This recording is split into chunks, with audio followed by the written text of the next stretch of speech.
What's up, GNT fam? It's George, and today we got a special episode for you guys. We're kind of stepping out of our bounds on this one, but we're gonna have our first album review, and it's gotta be, of course, Linkin Park. So let's get right to it, guys.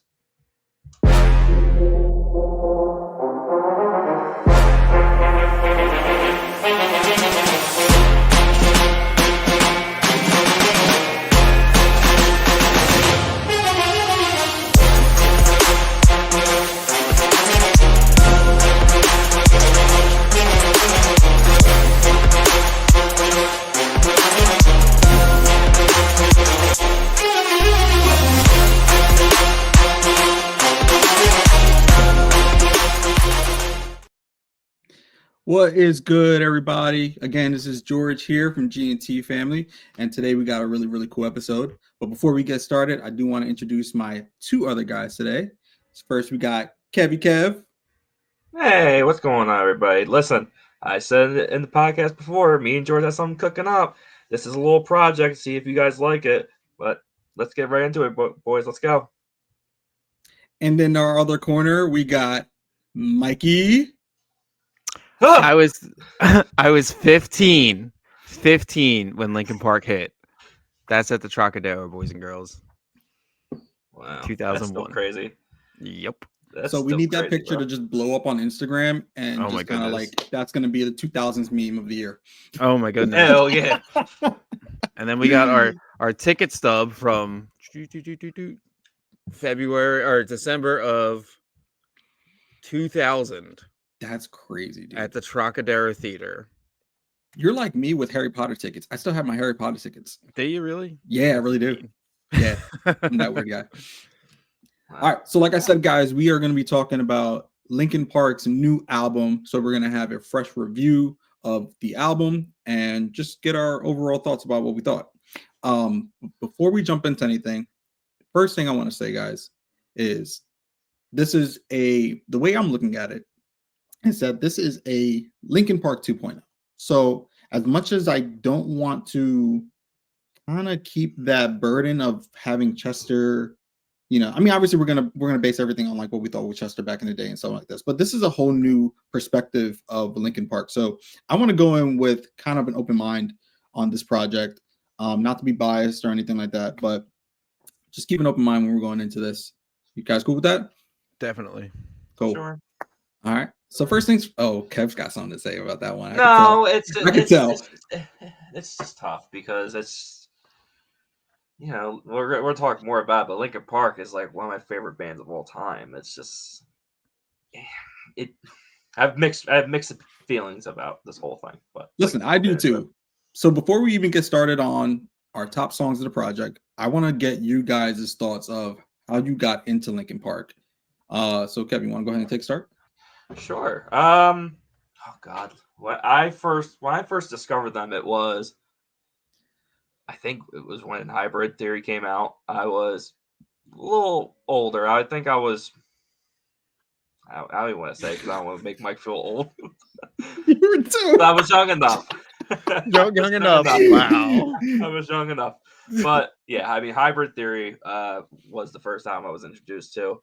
I mean, they had hit after hit. Chester's Voice. Unfortunately, I never got to see them live, but I mean, Linkin Park was one of the reasons why I still never left my emo phase, but it was never just a phase. It was a lifestyle because of them. What you got, Mikey? Okay, so I was 15. It was 2000, and my angst was hitting hard, and I just wanted to run away and never come back. That is exactly what this music was meant to do. It was, dude. I listened to Hybrid Theory for the first time in probably 20 years today. And I was like, geez, there are so many hits on this. It was hanging out with friends in high school. We had the boys, we had the girls, and we all clicked on Hybrid Theory. One dude would bring in his guitar and he would do, and I remember like sitting at the lunch table with all my friends and just like talking about this, and it really felt like a movement because you didn't have much, like there was new metal, but like the fact that it was like rapping and like singing was still like a new concept at that time. Yeah, and, definitely. I remember people arguing about it, being like, he sucked, blah, blah, blah, blah, blah, blah, blah. Rap. I'm like, nah, dude, DMX is dope. Listen to rap. Right. I think too, piggyback off of what Mike said, I mean, at that point in time, that type of music, it was kind of cliche for the weirdos, like the ones that wear all black, the ones that are they're next to the tree during recess, Oh, It's dude, just we were the freaks. We had the freaks and the metalheads, like, and we all met together and hung out in the hallway. yeah. So But it was you like, had like the Pantera guys who were like, no, fuck that. Oh, no, screw that stuff. There's one. Yep, That's we're gonna write one. that one down. Whoops, 624. But you had like the metalhead guys that were like super against it because they were like Pantera. Yeah. And then like you had like the new like freak kids, the little new metal kids, and we loved our Korn, we liked our Slipknot, Limp Bizkit, and then like Linkin Park hit and Hybrid Theory, and we were like, holy crap, this is new. And like it really felt like new. Yeah, and I think that's what helped really generate a lot of like buzz because, like you said, the rapping part, nobody was rapping and doing rock at the same time. You go back to Chester. Chester's voice, man, is one of those voices that are iconic. You'll always know it's Chester's voice. He had a way to control it to where it was gritty, but it was musical at the same time. And it was like, oh, this guy is like it was kind of like a tiptoe into like heavy freaking metal. You know what I mean? It wasn't the full shebang for a lot of the indie guys. But yeah, it was just that little quick tiptoe into like rock. And that was how it was for me. I had like a small little radio I used to have at night next to my bed. And I would just scroll through the radio because we had to scroll through it back in the day, Kev. And I just came across like I guess it was like the rock station. I don't know. And I'm hearing 94.1. I guarantee yeah, it was probably it probably 94.1. was. It definitely probably was. And I hear it and I'm like, and they're playing In the End. I'm like, what is this? This sounds really cool. So what I would do is at night, I would go and put that station back on so I can try to figure out the song so I could see who the band was. And then one night I finally got it and they're like Linkin Park. So then at the time I'm like, all right, cool. Hopped on the family computer and we searched it up. And we didn't have all our own computers back in the day, Kev. I'm just throwing shots. Get off the phone. I gotta get on the computer. Yeah. Get off the computer. I gotta get on the phone. Oh, the good old days. That's fine. That shows me your age. That's fine. Yeah, dude. This doesn't show it. Then my age is definitely shown by everything else I said. Yeah, I'm definitely showing on your head. Oh damn! Screw you, bro. But yeah, that's how I got into it. And then when they did the collab with Jay-Z, that went even harder because I'm like, wait, this guy is co-signing this band. You know what I mean? Just that first 10 seconds, you're already in. Just you're the way they changed. He changed up the intro, and you hear him come in. Can I get an encore? Yeah. Do you want more? Oh my God, with the Brooklyn bro. Ah!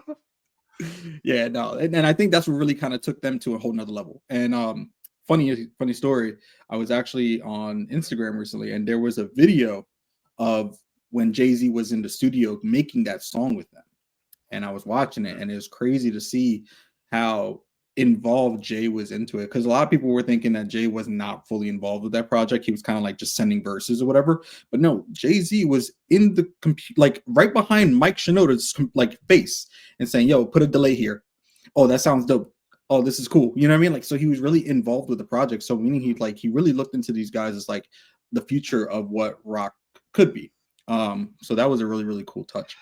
And they were, yeah. they were a big what's the word? I'm like on the word now.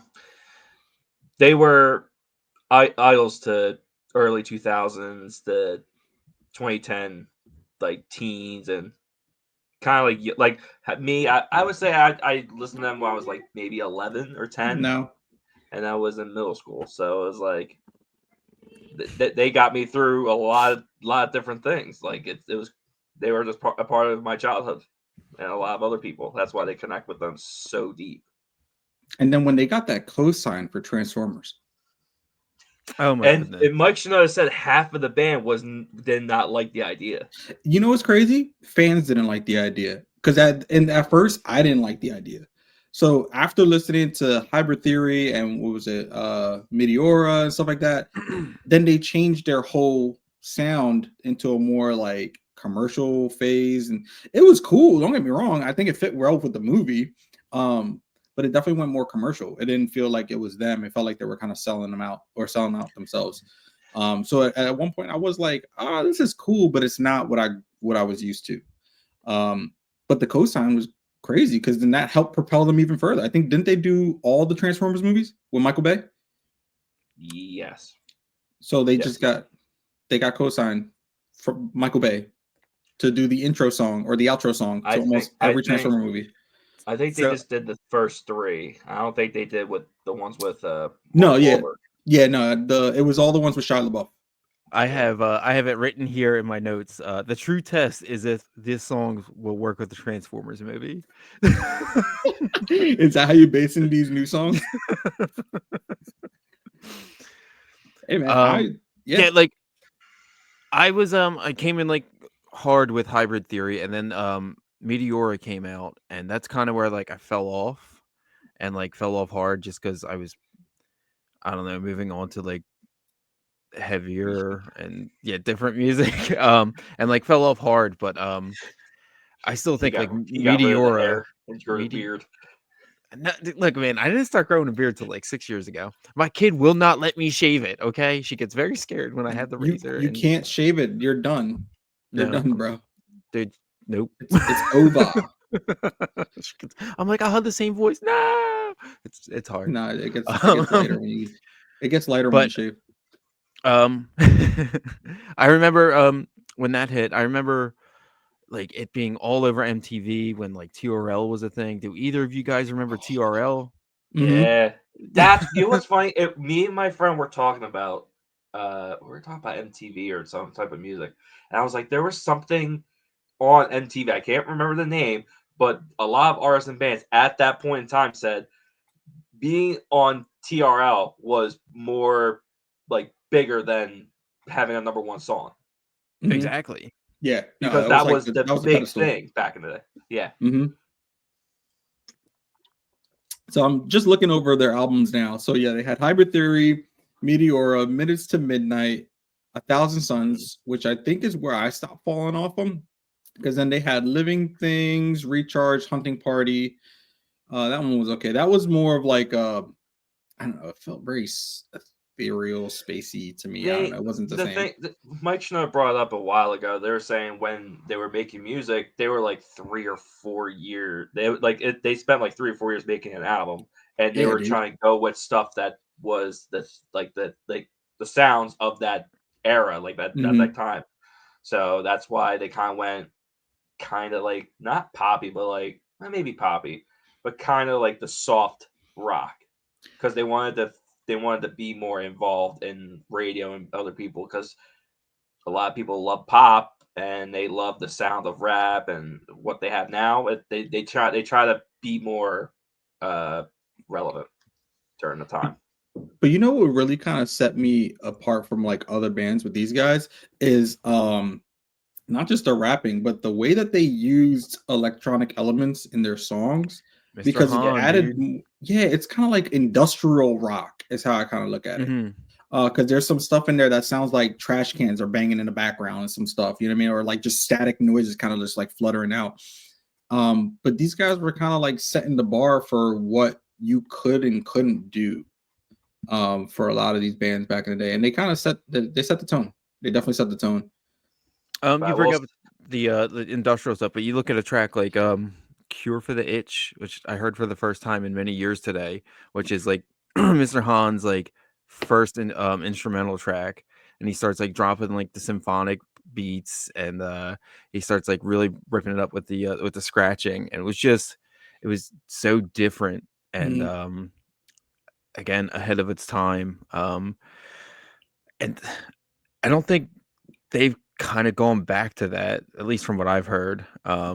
Which not you say like they've kind of like I don't want to say sold out, but they definitely went poppy. I think they kind of got watered down as it became along. And then, when this new project, and we'll talk about it a little bit later, but like it definitely felt like they were going back to their roots from where I was getting at. But I don't want to dive into much. I will say there's songs in this new album that sound like their old stuff. Yeah, and you know what's crazy? It sounds too much like the old stuff. We'll talk about it later. I'm not even gonna dive into it right now because if I do that, I'm gonna be on that for hours. Oh, yeah. But also too, going back to like what you're saying about their sound and everything, I recently heard, literally yesterday, was listening to Mike Shinoda's interview with, I forget who it was, but talking about the new album, how they got the new singer and what was the process. But they also said, he said in the very beginning when the band was getting together, it was just him and Chester when it comes to lyrics and the sound and whatnot. Yeah. Like, he's not saying it like for this album, but the ones before Chester passed away, like the last maybe 2 or 3, it was like a whole group. So it wasn't just them two. It was literally just like a bunch of people coming together and figuring out.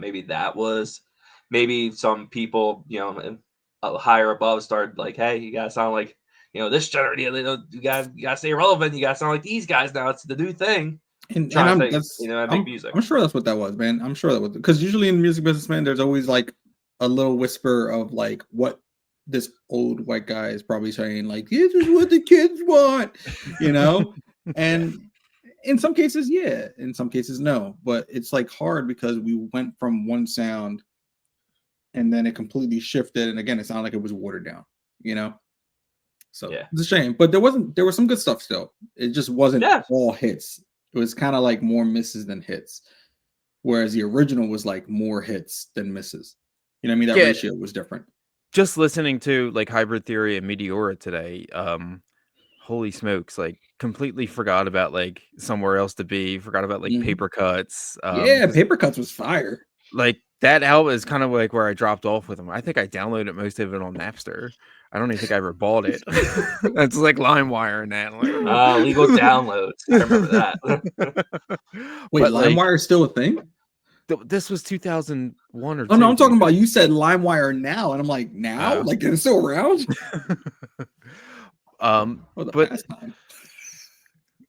I think like by that time they had taken like the shtick to like as far as it could go. Yeah. And, like they needed to find a different sound. And so the album that came in after Meteora was Minutes to Midnight, and they still had some hits in there. So that's where we got Bleed It Out.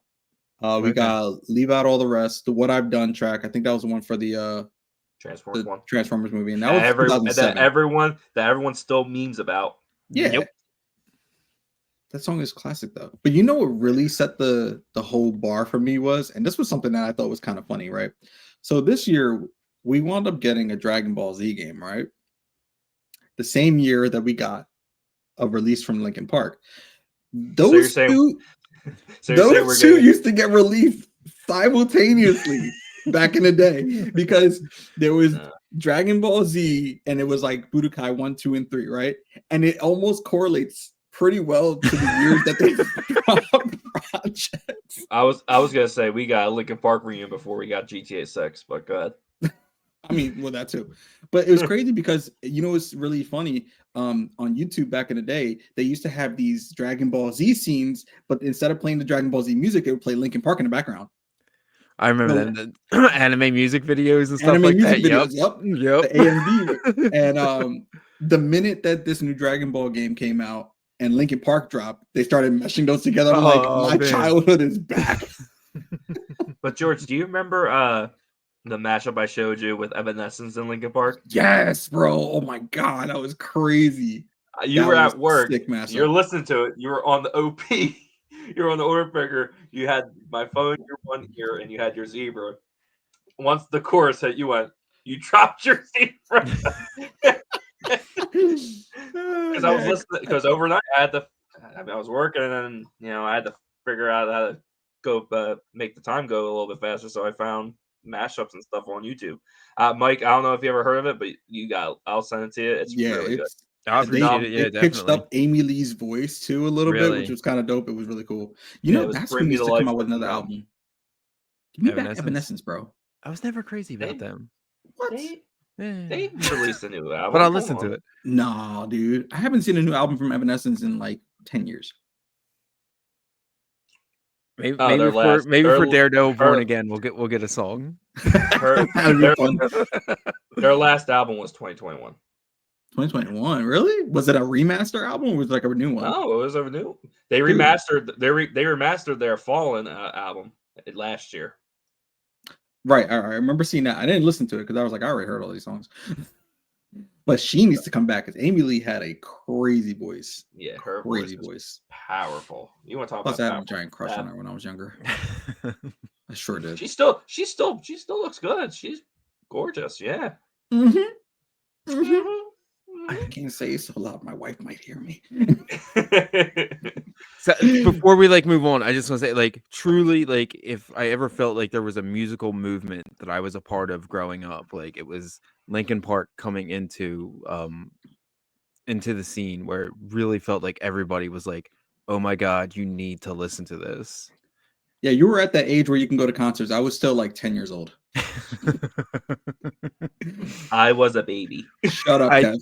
I believe my real dad drove me to this Trocadero in December. And And the my buddies, though. Oh my God. Wait, Mike. When did you go to that concert in that photo? this the ticket stub is December 1st, 2000. And then the photo is I just April turned 10. April 2001. Okay, do you remember photos like this, guys? Yeah. Oh my God. But the concert you went to, Yeah. I was about to turn 3. Oof. So how did you get into these guys again? Middle school, bro. Middle school. Middle school, yeah. They lingered long enough for you to catch on to them afterwards. Kids Bop Volume 4.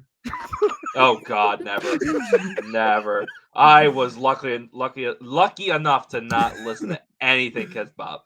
You were around when Kids Bop was around. I know, right? but I was lucky enough to never listen to that. Yo, if you ever get a chance, look up Miss Jackson Kids Bop. They did Sorry Miss Jackson. Yep. No, I don't want to do that. No. I don't want to do that. It's like is Miss Jackson like their teacher or something like that? I don't. They did. I think he's like me and your doll. I think they did Candy Shop He's like too. 12. They did do Candy Shop, and that was funny. I believe, but they used to change the lyrics up, so it's kind of like kid friendly. Like No. was Miss Jackson like, sorry, Miss Jackson, ooh, school is for fools. Or some weird thing like that. Bad. It's so bad, bro. We lived in a great time, guys. That's all I gotta say. Yeah, we did. Kids Bop infomercials. Yeah, right. Oh no. It was between watching that Tsunami.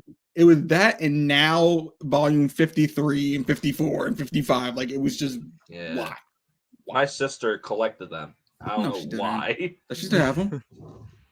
She should sell them on. It wouldn't surprise me if she's one of those people that when it comes to certain things like CDs, she would keep, especially if they're in good condition. So it wouldn't surprise me if she has them still. Yo, check into that. She might make some money. Psych, nobody wants to hear that. Anywho, so now that we got the old Linkin Park out the way, let's talk about the new stuff. Well, what you got? What was your favorite song? What was your old back in the day? Or give me a top 3. It don't matter. Give me a favorite or top 3, top 2. It don't matter. I'll do top 2 or 3, just because they're fresh in my head. I'm gonna go with let me think here. With You, off of Hybrid Theory, and we're gonna try and go not singles here. There's a whole synthesizer undertone to all of the stuff he does in that song that I really liked. My December, which I haven't heard in 20 years, dude. And that came on today, and I was like, oh my God, I used to love this song. Oh my God, I love this song. And then to kind of go maybe against the grain a little bit, I think Somewhere I Belong is probably their best single they ever put out. I do like that one. That's a good one. Dude, that's a good one. Yeah. I think that only they could do that, and as well as they do, and it's not as esoteric. It's more esoterical than In the End, where In the End is kind of feels like a 15-year-old, where Somewhere I Belong doesn't. If that makes sense. Yeah, I get it. Yeah, George. Breaking a Habit is definitely up there. Bleed It Out. I love Bleed It Out because I always like when they do that breakdown and it's like a crowd chant. I bleed it out, then it deeper just to throw it away. And then I actually do like the Jay-Z compilation project with them. I think the whole project in general wasn't bad at all. I thought it was really dope. He really took that whole essence of like, yo, if you guys want to rap, I'm a rapper. So like, let me show you what a rapper can do on your songs. So Encore and Breaking a Habit, I think it was Encore, Breaking a Habit. Those two together were just solid for me. So yeah. Okay, so for me, let me actually look because let me actually look. Well, I know the two. It's there's so many. There's just one like more, so Kevin. One more. I will say Heavy. I really did like Heavy from One More Life. Just the meaning of what Chester was talking about, his battling his demons and everything, and I can relate to that. And the music video was amazing as well. Second, Numb. Numb that was the first song that I was actually introduced to Linkin Park. That's a good one. That song is just amazing. And my actual favorite is Shadow of the Day from In the shadow of the day. I like that one. I forgot about that one. Minutes of Midnight. It's a very simple song. Yeah. And it starts picking up at the end. It's so good. And like I said, Chester's lyrics are just, his voice is just amazing. That man could do no wrong. No. Music wise, of course, talking about like how Mike was just angsty. I remember like if I'm like sad, like I couldn't, like I was just mad at my parents or something. That's the song I play. Oh, man.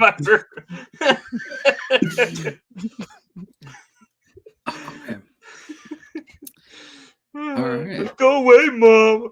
God. In the shadow. He Napoleon Dynamite that?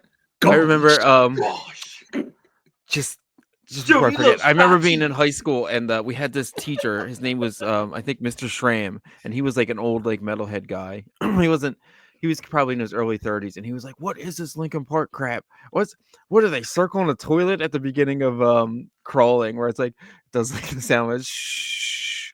He's like, "It sounds like a toilet at the beginning." I'm like, "F you, dude." You don't understand. You don't get me, Flush. I'm crawling in my skin. We're crawling out your ass. That's what that is. He said he's crawling. Like, it's just like at the time, like people just didn't understand it. God, it sounds so bad to say it. Yeah, I'm sure a lot of people don't get the crawling in your skin thing, you know? Yeah, it's I guess a little interesting there, buddy. Oh my god. Oh, that's funny. That was great. Anyways. So back to the original topic. So new album now, right? Let's just dive deep into it. So first things first, guys. What do you think of the choice of them adding, what's her name? Emily Armstrong. So first of all, I didn't know she was actually in another band. So she was in, what was it, Dead Sarah? Yeah, she's the band? Like 20 years. Like for 20 years. Yeah, and yeah. So she was in Dead Sarah, and then they were like, "Hey, girl, you want to do Linkin Park songs?" And it was like, "Sure." But yeah, what's your thoughts on the new drummer was actually with Papa Roach. And I know, I heard that too recently. I was like, "Oh shit!" And the thing he was like, I'm currently in something right now. I can't tell you, but I just want you to know. Are you okay with this? He's like, yeah, just do whatever you gotta do. And then maybe like a week or two later, it was announced that he was in Linkin Park. He's like, oh, that's what you were talking about. Yeah, it was. What was your question? What do you guys think about having them have a female with Emily Armstrong being the lead singer? It turned out okay. It could have been a lot worse. It took like listening to this album, it took like 2 or 3 times to really kind of get the feel for it. I think she channels him really good. And I think she definitely differentiates herself in a lot of positive ways where it doesn't feel like she's just doing a Chester impression Right. for a Yeah. lot of it, which is I think the right direction to go. Now I wanted to listen to her old music to see if it was in line. I didn't get a chance to do that, but I'll do that tomorrow maybe. Yeah, But we should probably do that before we do the podcast. yeah, yeah, Mike. We'll just I- stop right here, pause, come back tomorrow, do it so all over again. it's what I do. One-liners. But yeah, I think I don't think she was a bad fit. So apparently they did this contest. I don't know if you guys heard about the contest, but there was multiple singers, and it seemed like from the get-go they wanted to go female route. So I actually watched a few videos on YouTube for submissions that they had, and there was a lot of good, talented females. There was one girl though that I kind of thought would win, but she didn't. I forgot her name. I'll send you guys the video and we can post it up. But What she was, but her thing was though, she was trying to sound like Chester too much. I think And I think that's why they went with Emily, because Emily has Chester like tendencies, but it's not 100% Chester. She's not trying to recreate it. She's adding her own elements to it. And I think that's why they went with her, because you don't want to take Chester's legacy and toss it around. You know what I mean? Like Chester was the guy. And I'm sure Mike Shinoda said this, was thinking the exact same thing. Yeah.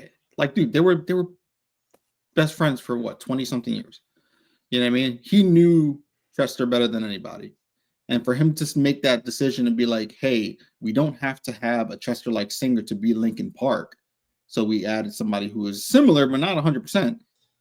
And they made it work. I ain't gonna lie. I think they did a good job. Yeah. Like I said, it took a couple listens, and like, I don't know, I listened to like the 30-minute version of the album. Like, I didn't get the special edition, so it went pretty quick. But yeah, it was a very short album.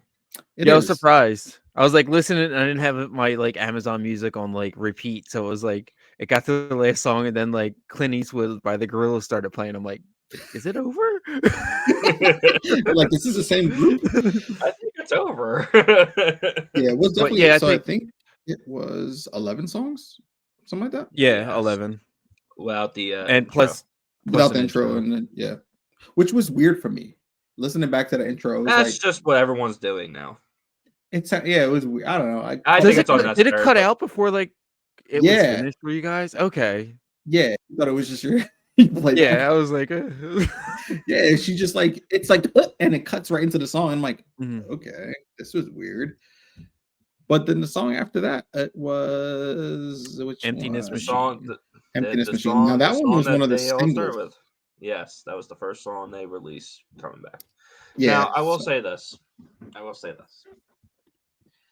I agree. She's not here to replace Chester. And Mike knows that. Everyone who came back from the band knew they can't replace Chester. Now, at first, when I heard the news that they were coming back, it's not because of her. It was not because of her. She did not deserve the hate or the death threats that she got when they announced they were coming back. She did not deserve it. She did not deserve any of that, because she's just there. She won. They wanted to do a new thing. She was a part of it. Move on. That there's no need for that. There's no need. She did not deserve it. But a part of me is like, yeah, but they should have maybe retired the name and completely changed their name, and maybe change, like, don't play any Linkin Park songs, just start fresh. That was my first thought. I was like, yeah, because didn't they have her do Bleed It Out? There's a video of her on YouTube where she's playing with the band and they're doing Bleed It Out. And I think that's what was like a kind of a turn off for most people, because we're like, yo, you just did Bleed It Out. Like, no, you don't touch those. You don't. This is bad. This is not good. You know? And I think that's where a lot of that came from. But that's what people want when they go see them live. They're like, we want to hear Bleed It Out. We want to hear Numb. We want to hear In the End. They want to hear all of that.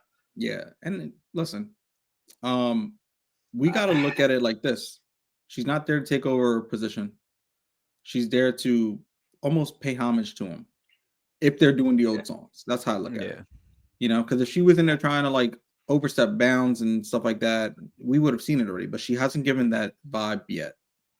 And you know, all due respect, and like depending on conspiracy theories or whatever, but like it's not like Chester quit the band, right? He like bad things happened, and it's left those guys kind of high and dry for a long time too. Mm-hmm. Well, it's a big thing to come back from. It's not like he passed away like a month ago, and they like, oh hey, we got this singer. No, it's been years. They didn't have a side chick ready to go. You know, it was a long time coming. And they had to lead up to this. They had to bleed it out. Oh, but I understand why you want to keep like the brand recognition. Absolutely. I understand why you want to keep the vibe. Like, who else could do these songs like they do?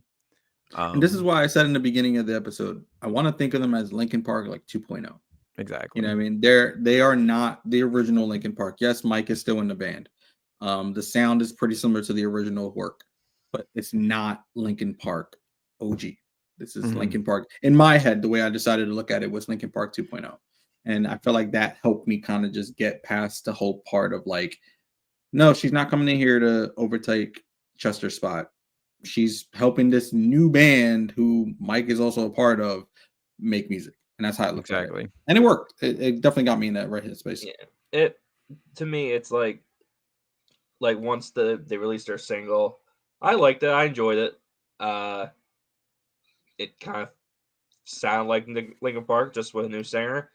So, like my friends and I have been talking about it for a while, and it's like, oh, did you hear when the album dropped? Did you listen to it? And they all went, no, because it's not Chester. I'm not going to listen to it.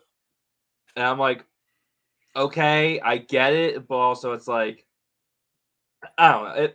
So people who don't want to listen to it or have listened and don't like it, that's fine. You don't have to like it. It's whatever. It's your own opinion. We just gotta keep an open mind about it, because as a music fan that I am, I kept an open mind, even though it still hurts that it's not Chester. But I'm moving on, and it's the band that I love. And like I said, Mike Shinoda wouldn't have done it if he didn't feel it was right. Mm-hmm. The beautiful thing about music is, guess what? It's subjective. Like, you can get it, you can like it, you cannot. It's fine. I haven't listened to the Hybrid Theory in 20 years, and like I put this on and I jammed to it for the last 2 days. I thought it took a little bit, and like each time I listened to it, I was like, okay, it's not bad. Okay, it's really not bad. And I was like, it's kind of catchy. So it could have been worse. Definitely. It could have been worse. And that's something that I was kind of like, because they dropped Emptiness Machine, and I kind of was jumping all over it. I was like, oh my God, I got to hear this, because it was almost kind of in my head like, don't screw this up, lady. Don't screw this up. And I heard it. I was digging it. It kind of took me back to when I was a kid still and listening to it on that old radio. So I didn't mind it, and then I think after that they dropped Heavy is the Crown, which was the second single that they dropped. That was for a TV show or a video game, I believe. Was it really? I forget what my coworkers said, because we were talking about it. Yeah, it was for a Dungeons and Dragons, I think, or the Arcane animated. Oh, the one that's on Netflix. Yeah. Oh, I didn't know that. Okay. Don't quote me on that. Don't quote me on that, though. Then shh. All right. I'm just kidding. No, if that came up for a TV show, that's great, actually, because that's good publicity for them. Because the song's not bad either. Heavy is the Crown is actually a pretty dope song too. Yeah, I like that song. It was a very catchy chord. That may be on my list. You know what's crazy? Listening to that song, I listened to it a couple times today, right? And I'm listening to it, and she's singing the hook, right? And the first thing she says is "Heavy is the crown," and I instantly start thinking, I'm like, yo, what if she's saying this because that burden of people saying, yo, you're not Chester, you're not Chester, you're not Chester. That's a heavy burden, right? That's a crown that we gave Chester originally, and now she's like, how do I take this role and run with it? There was even a part in the lyrics where they said, and I was trying to figure it out earlier, but they said, it was like a play on Bleed It Out. So I think it was like the second or third line. Instead of saying bleeding out, she says bleed it out. So it's a play on the original projects that she did or that they did back in the day. I was like, oh, it's a nice little touch. But yeah, I think that song for her was actually crucial for me to be like, okay, I see where she's going with this. She's not trying to take over. She's just there doing her thing. Yes. Did her thing. I enjoyed the song. Yeah. And her voice is crazy, dude. Her voice is great. Naturally, she's a great singer. Like she can do the gritty, but she can do the melodic singy stuff too, which isn't bad. I think there was one song that it was really just Mike Shinoda, and she was just doing like the background vocals for it, and it was kind of dope. I was like, it was cool. I'm not mad about that. Yeah, it was Overflow, I think. Oh yeah. Mm-hmm. Overflow's my number 4. Like I really like that because it felt really different. Was that the one? That was the one that it almost felt like they were doing like. It felt like a rap beat for me. Yeah, it had that. It was almost like reggae-ish. Yeah, and especially the way he was rapping in it. Yeah, I really like that one. Rapping. It was kind of just like maybe I guess it was rapping. It wasn't him more rapping it. It was like the beat felt like almost like a trap beat in a way, like in some cadences for it. But I liked it. I know Frank was like, that's not my favorite. I'm like, bro, you're crazy. Can we take a minute to like appreciate how much like Mike actually sings on this album? Yeah, he's way more involved. He especially in the first song, like it comes in and he's like legitimately singing. Mm-hmm. And I like how they didn't have her just like phase in with like a scream, like she comes in singing. Which I thought was nice as like an introduction to her. Yeah. So what was your guys' top 3? Actually, no. What was your least favorite song?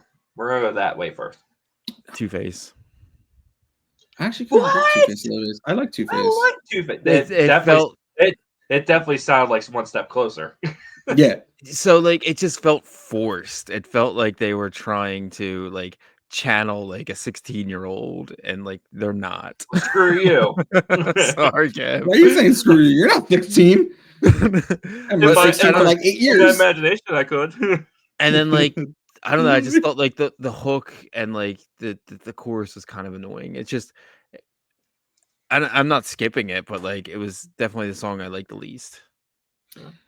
George? My least, it's kind of hard, man, because I didn't mind a lot of the project. Can I put the intro as the song I don't like the most? No. No. So I know me and Frank were talking, and he was saying that Casualty and Overflow were kind of not his favorites. I can see Casualty probably be my least. Okay. Casualty felt a little too heavy for what Linkin Park was used to, but then I listened to some of their old stuff. I'm like, that's not too far off, though. But see, I saw it as, again. I like love that song. I gave you everything I had. Yeah. You know what? That is right. I didn't like that because she went, yeah. I'm like, what are you, little Uzi now? What are you doing? Yeah. I still got the video, bud. Oh God. So Michael, Michael, for clarity, when the podcast first started, it was the second episode. Me and George were there first. We were just chilling before Larry showed up, and then I don't know how it started, but George's like, "Yeah, bro, I could download a song. I could take out the vocals, and I could go in and start singing." I'm like, "Go ahead, do it." And he put on a Lucy song. What, it was Travis Scott? It was Travis Scott. It was, and then the mic couldn't like get to his height, so he had to like bend down. So the video starts. All he sees him go, yeah.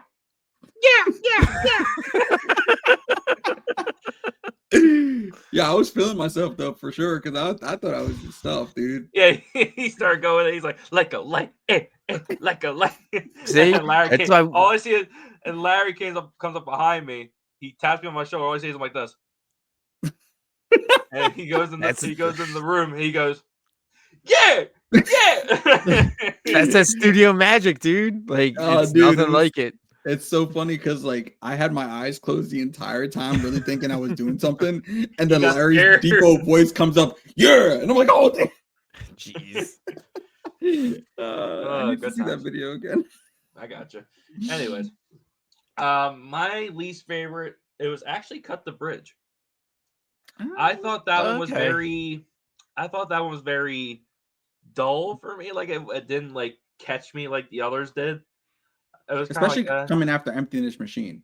yes. Like you have that Yes. song and then this one drives down a little too low. So I can see Like, that. maybe I just need to listen to it again, but I was like, that's one that's like I'll probably skip if it like comes on. That's my least favorite for me. It was just it wasn't that for me. You know what really got me is like, so like, yeah, I didn't have a song that I really was like, I hate this song. It is Yeah. something I almost kind of felt like there were more so instances in the song that just took me back. So like I would find that instance, whatever it was, and I would be like, oh, I like the song. So it was more nostalgia. Mm-hmm. You know what I mean? And the Mhm. crazy part is, I don't know if you guys hear, but the production literally sounds the same. Yes. The instrumentation, the way that they do the tones of the guitar and the tones of the drums, they all sound the same. I swear to God, I think they used the same snare from Hybrid Theory on this one. Like I'm hearing it, I'm like, this snare I sounds will crazy. say, Cut the Bridge, the beginning of it did sound like Bleed It Out. Yeah, and that's why I was hearing it. I was like, that's Bleed It Out. That's why I was like, oh, I like this song. And it kind of was like, yeah. For example, people, see all the stuff downloaded on the album?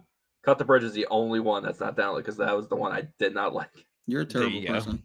Support the brand. Yeah, I felt like that's where like kind of like the double-edged sword with it is because again, like I dropped off early, but I knew like they changed their sound progressively as they went on and like kind of really evolved. Where I thought this was all of the old tricks on display, like a lot of it. It really was. It With was just to bring back the OG. yeah, fans. it's not a bad thing, It's especially not. coming from the hiatus and them changing their sound that not a lot of people were into. Yeah, this went back to like their first 3 albums. Mm-hmm. You know what I mean? They gave us that back, My- and I think that's what we wanted. and also too, I've been thinking it's like there are plenty of bands like older than Linkin Park that's been around since the 60s or 70s, like the Eagles, that still go and have different singers. Mm-hmm.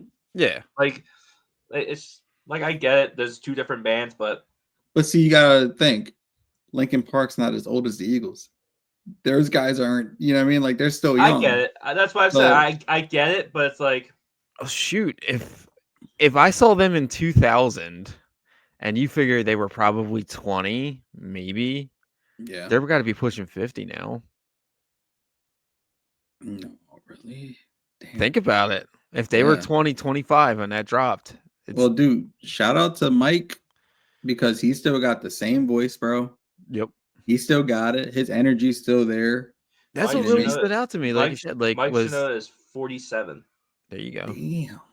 That's what stood out to me is like he really sang on this, which I was quite impressed with. Maybe this was a way for him to come out and be more in the limelight. Because back in the day, he was very like tucked. Yeah.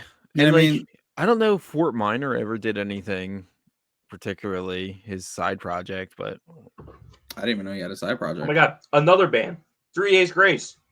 Oh, dude, 3 Days Grace. I used to love 3 Days Grace. They changed their singer, and now they're coming back for another album, and both of the singers are coming back. oh geez. So is Breaking Benjamin. Breaking Benjamin's coming back, yeah.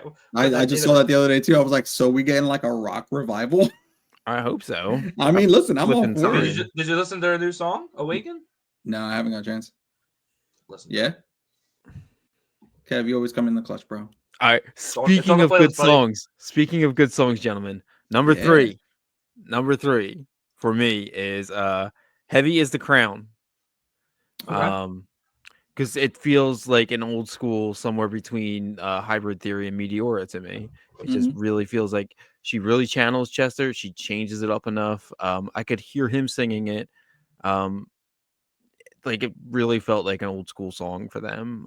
It was a banger. It was really kept moving, was fast paced. The guitars really sounded I don't know, crunchy, and they have this like weird kick to them. And that's my number 3. Kick you in the chest type stuff. Mm-hmm. Yeah. My number 3, I'm gonna have to go with Good Things Go. I actually didn't mind that one. That was a nice little outro song for the project, and yeah, I can take that. That was also to the fans, like, hey, good things go, unfortunately. But Ouch! Why you gotta hit the heartstring, Kev? I'm sorry. That's just how. Listen, you know, from the song, from these songs, you could tell that they were trying to tell the fans a lot.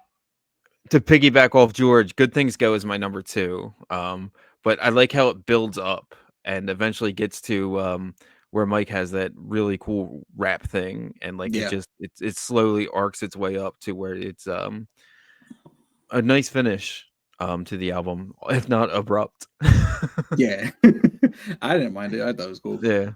Yeah, it's funny because Good Things Go is my number 3. Oh, cool. There you All go. right, we're on the same page. Yeah. All right. Since you went number 2 already, Mike, I'm gonna go with Emptiness Machine. I know that was a single that dropped for it. But it locked me in. I was kind of interested already. And then every day I was like, November 15th needs to get here ASAP. So I was telling my buddies, I'm like, yo, they're coming out November 15th. Like I felt like I was back in the old days, kind of like, tell everybody like, oh my God, they're dropping. Like I felt like a kid again. So yeah, Emptiness Machines, my number deuce. Mine is Two-Faced, actually. I really enjoyed Two-Faced a lot. The chorus is very catchy. The breakdown was sick. I actually sent it to Mike on TikTok. They mashed up the breakdown from that song with One Step Closer with Chester. Ooh. It's really good. It turns out really good. It's really good. Dang, yeah, let me see that. It's like almost like mirror. It's like to quote George Lucas. They mirror each other, they rhyme. It's poetry. It's poetry. Yeah, that's what it is. Yeah, it's poetry. They rhyme. Number 1, guys. Number 1, I'll go. Stained, by far and away was Stained. I think that is the perfect representation of what Linkin Park 2.0 can be. It is not exactly rapping the whole time. It is not exactly singing and screaming the whole time. It's a great mix. The way she kind of pulls out the chorus is really nice. The lyrics are hard hitting. Something along the lines of close lips, smile to cover the blood on your teeth. Holy smokes. That's dope. And that is dope. Trying hard not to be sympathetic, but I know what's trying hard to be sympathetic, but I know what's going to come of it. Yeah, I just really that song. The first time I heard it, I was like, "Wow, this is different." And if that's what they're going to do from the future from now on, great. Give me more of that. Hell yeah. Okay.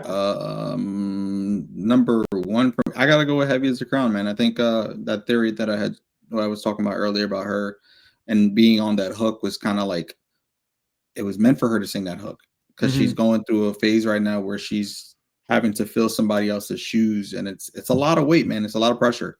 And I think if she does continue with them, she'll be great. She'll make her own legacy, and I think that's what I want for her. She's a great artist. Why not? So yeah, heavy as the crown. Numero uno. Mine's actually the very first single they released, The Emptiness Machine. Like I said, going in before they released, I was skeptical.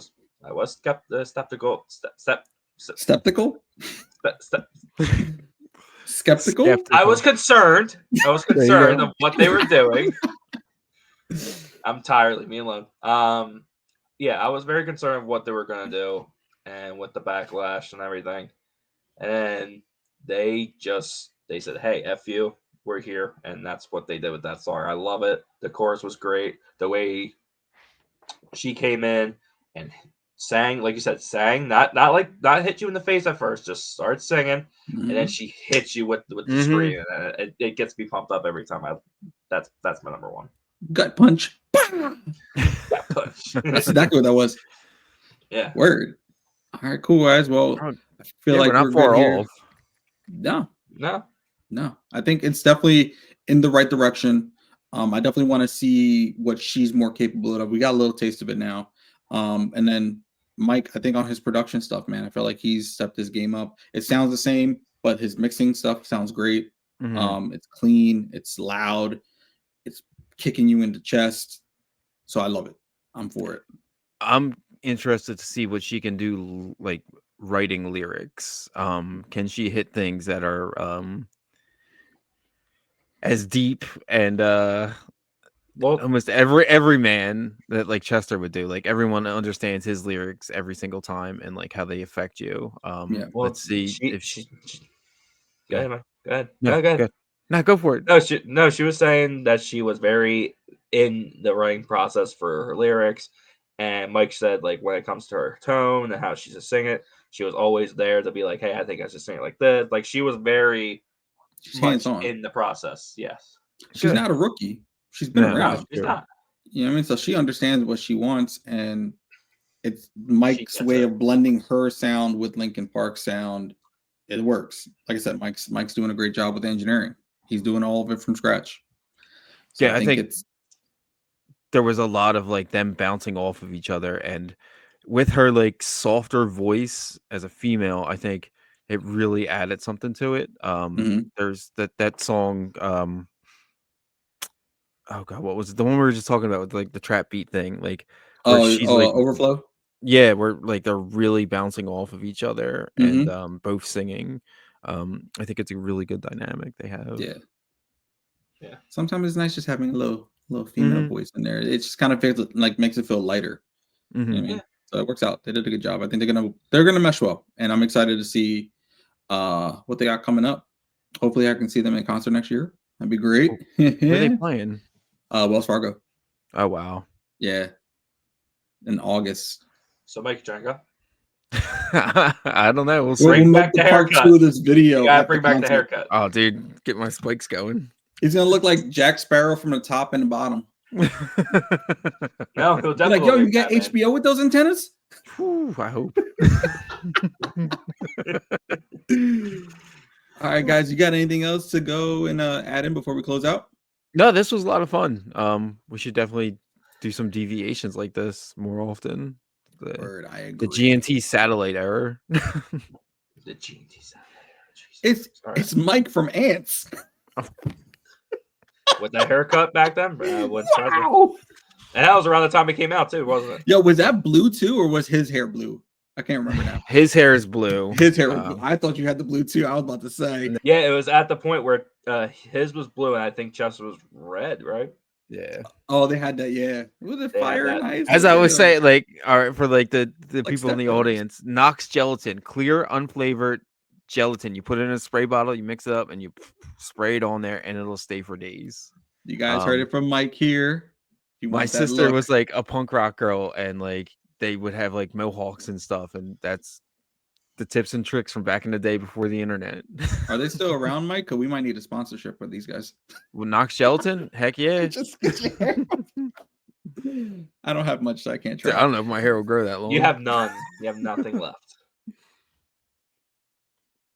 Ouch. I wanted to use the other finger, but I couldn't. Get the Gandalf beard going, bro. Yeah. A wizard is never late, nor is he early. He arrives precisely when he means to. Kev, you got anything, buddy? No, look, I mean, this is fun.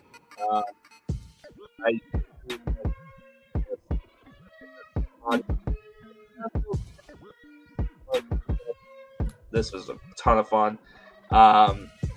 If you have any suggestions of who we should listen to, I mean, let us know and we'll talk about it. Also, I don't know if we're gonna make another pod after this, but if so, if not, happy Thanksgiving, everybody. Make sure you guys stay safe out there. Just be with your families, be with your loved ones. Tell them thank you for everything they've done. And yeah, see you in the next one. All right, guys, we appreciate you sticking in with us and watching this first album reveal and review of Linkin Park from Zero. Hopefully we get to do this again with you guys again. Until next time, deuces. Hey, we start from zero too, my friends. This is from zero. Real quick, thanks for listening. This was a lot of fun. If you are having trouble in your life, anybody out there, we're talking about Chester and the things that happened. 968 or 988 is the phone number, the hotline. If you're having problems, you can't think of what's going on, 988. Call it. There's help out there. All right, guys, you heard it from Mike. On that note, I'm gonna call it here.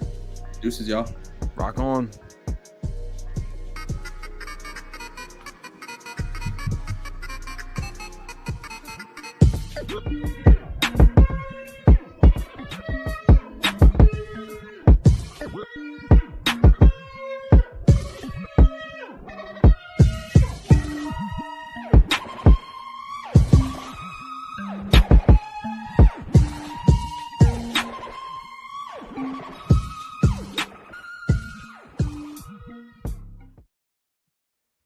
Cool. That was fun, guys. Yeah, it was. It was nice. I like it. It was a good time.